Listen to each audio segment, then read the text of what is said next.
Class sixth polity chapter 1। तो diversity क्या होती है? डाइवर्सिटी का मतलब है कि हर इंडिविजुअल मतलब हमारे इंडिविजुअल मतलब एक डिफरेंट पर्सन, एक कोई भी एक डिफरेंट चीज़, ठीक है। तो हर यहाँ पे इंडिविजुअल मतलब हर पर्सन यूनिक है और अलग है एक दूसरे से, जिसके पास इंडिविजुअल डिफरेंसेस हैं। कोई काला है, कोई गोरा है।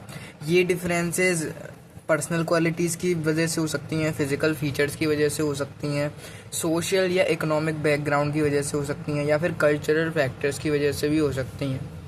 तो डाइवर्सिटी का सीधा सीधा मीन्स है कि यूनिफॉर्मिटी में लैक आना, मतलब एक समान ना होना चीज़ें, और वेराइटी होना बहुत सारी। तो ये इसका मतलब होता है डाइवर्सिटी। इनइक्वालिटी लोगों के बीच जब आती है जब उनके पास अलग अलग लोगों के पास अलग रिसोर्सेज और अपॉर्चुनिटीज़ की एक्सेस है। मतलब अगर कोई अमीर है तो उसके पास रिसोर्सेज की जो एक्सेस है वो ज़्यादा होगी, और जो गरीब है उसके पास कम होगी, ठीक है। तो ये इनइक्वालिटी हो गई ना।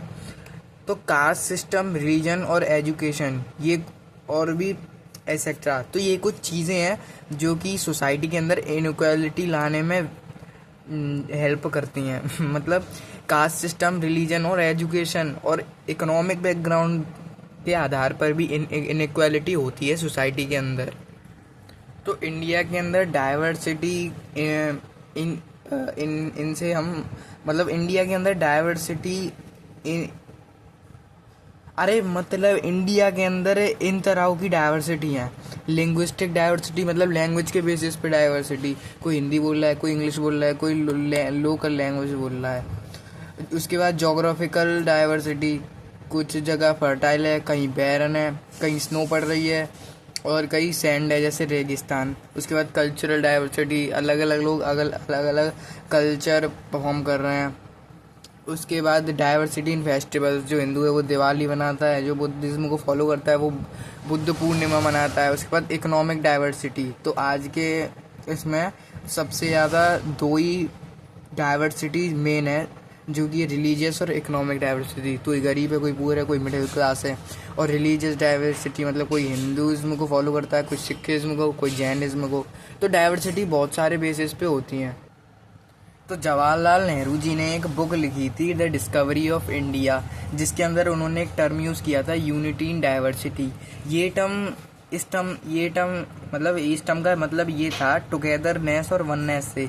मतलब उन्होंने बोला था कि भले ही हमारे अंदर इमेंस डाइवर्सिटी हो, कोई भी कुछ लैंग्वेज बोल रहा हो, कोई अलग रिचुअल परफॉर्म कर रहा हो, कोई अलग धर्म का हो, लेकिन हमें एक रहना होगा, तभी हम देश को आगे बढ़ा पाएंगे। और ये जो डाइवर्सिटी है ये हमें अलग अलग वेरियस मतलब अलग अलग कल्चर और लैंग्वेजेस के बारे में सीखने को भी मिलती है डाइवर्सिटी की हेल्प से। तो यहाँ पे एक एग्जांपल दे रखा है डाइवर्सिटी का। जैसे एक जगह है लद्दाख, जो कि इंडिया के नॉर्थ में, एक है केरला जो कि साउथ में है। तो लद्दाख क्या है, कोल्ड डेजर्ट है, ठीक है।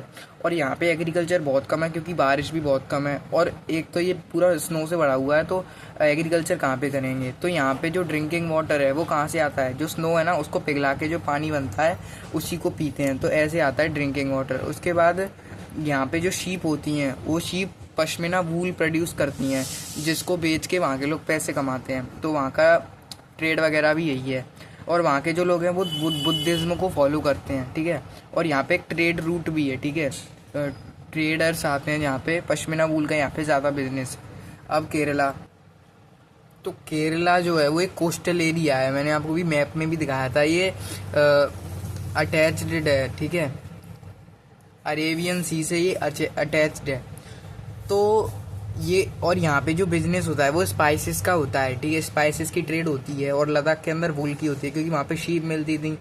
तो यहाँ पे तो वूल मिलेगी नहीं, वहाँ पे तो ठंडी जगह थी, तो वहाँ पे वूल की ज़रूरत थी, तो इसलिए वहाँ पे उसका बिजनेस था। और यहाँ पे अरब ट्रेडर्स ने भी विजिट किया था, जैसे इबन बटूटा और पोर्चुगीज लोगों ने भी यहाँ पे विजिट किया था ट्रेड के लिए, ठीक है। नेक्स्ट आगे यहाँ पे कुछ मिसलेनियस पॉइंट्स लिखे हुए हैं। तो जो डिफरेंट जोग्राफिकल फीचर्स हैं एक जगह के, मतलब ये जो केरला और लद्दाख है, इन दोनों के जोग्राफिकल फीचर्स तो डिफरेंट हैं, लेकिन इन दोनों की हिस्ट्री तो सिमिलर पाई गई है कल्चरल इन्फ्लुएंसेस के द्वारा। मतलब यहाँ पे जो कल्चर परफॉर्म किया जाता है, कल्चरल इन्फ्लुएंसेस हैं वो सिमिलर पाए गए हैं, और ये दोनों ही जगह ट्रेडर्स के द्वारा इन्फ्लुएंस्ड मतलब प्रभावित की गई हैं। तो हम इससे ये कह सकते हैं कि जो एक जगह की हिस्ट्री और जोग्राफी होती है वो कल्चरल लाइफ, उस जगह की कल्चरल लाइफ को इफ़ेक्ट करती है।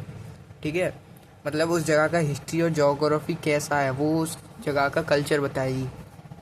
उसके बाद हमारी इंडिया का जो नेशनल एंथम है, जो कि रविंद्रनाथ टैगोर जी के द्वारा लिखा गया है, वो हमारा जो नेशनल एंथम है वो हमारी इंडिया की यूनिटी को एक्सप्रेस करने के लिए लिखा, हमारी इंडिया की यूनिटी को एक्सप्रेस करता है।